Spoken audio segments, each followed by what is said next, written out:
Brought to you by NBC bearing, भारताची पहिली bearing उत्पादक। भारत-पाक सामन्याच्या निषेधार्थ ठाकरेंच्या सेनेचं आक्रमक आंदोलन। महिला कार्यकर्त्यांनी पंतप्रधान मोदींना सिंदूर पाठवला। काहींकडून बॅट तर टीव्हीची तोडफोड करत सामन्याला कडाडून विरोध।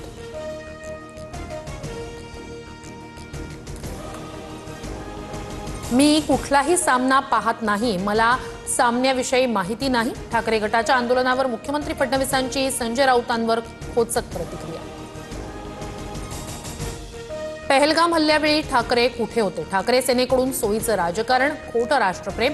उपमुख्यमंत्री एकनाथ शिंदेंचा हल्लाबोल, पाकिस्तान भारताचा शत्रू ही भूमिका कायम, शिंदेंकडून स्पष्ट।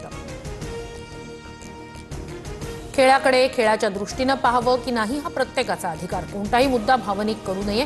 भारत-पाक सामन्यावरील विरोधानंतर उपमुख्यमंत्री अजित पवारांची प्रतिक्रिया। अजित पवारांच्या अंगात पाकड्यांचं रक्त। महाराष्ट्राचा मंत्री जर भारत-पाकिस्तान सामना पाहण्याची भाषा वापरत असेल तर ती राष्ट्रभक्ती नाही, संजय राऊतांची जहाल टीका।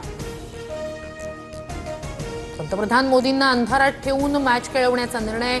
भारत-पाक क्रिकेट सामन्यावर ठाकरेंच्या शिवसेनेचे आमदार मिलिंद नार्वेकर यांचा दावा।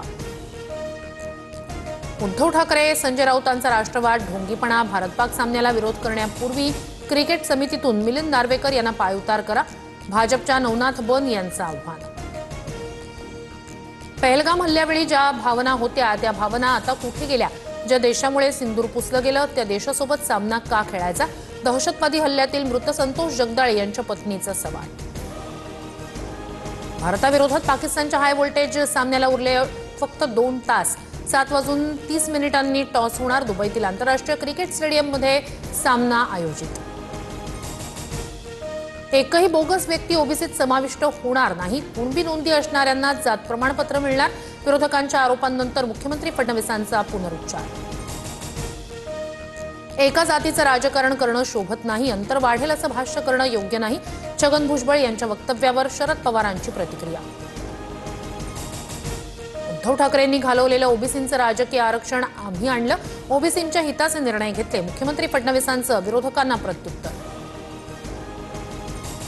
ओबीसी नेते लक्ष्मण हाकेंविरोधात बीडमधील तलवाला पोलीस ठाण्यात दखलपात्र गुन्हा दाखल। ओबीसी झालात तर मराठा समाजातील मुलींचं लग्न आमच्या मुलांसोबत लावा, हाकेंच्या वादग्रस्त वक्तव्यानंतर तक्रार दाखल।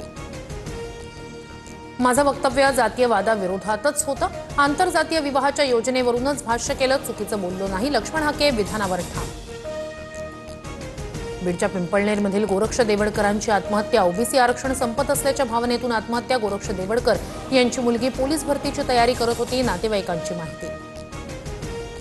दिवंगत संतोष देशमुख यांना न्याय मिळवून दिला, मोठ्या नेत्याची विकेट पडली, त्यांच्या सहकार्यांनी उद्योग केल्यामुळेच क्लीन बोल्ड झाले। नाव न घेता सुरेश धस यांचा धनंजय मुंडेंवर निशाणा। 99व्या अखिल भारतीय मराठी साहित्य संमेलनाच्या अध्यक्षपदी ज्येष्ठ साहित्यिक विश्वास पाटील यांची निवड।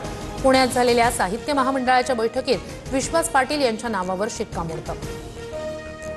वादग्रस्त IAS अधिकारी पूजा खेडकरच्या आईचा आणखी एक प्रताप।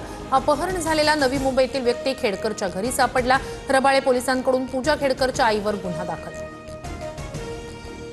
मनोहर पर्रीकर जसे ट्रॅफिक पाहण्यासाठी फिरायचे तसे तुम्हीही फिरा। पुण्यातील ट्रॅफिकमुळे त्रस्त महिलेचा अजित पवारांना भाजप नेत्याचा आदर्श घेण्याचा सल्ला, तर पर्रीकर कोण म्हणत अजित पवारांचा प्रतिप्रश्न।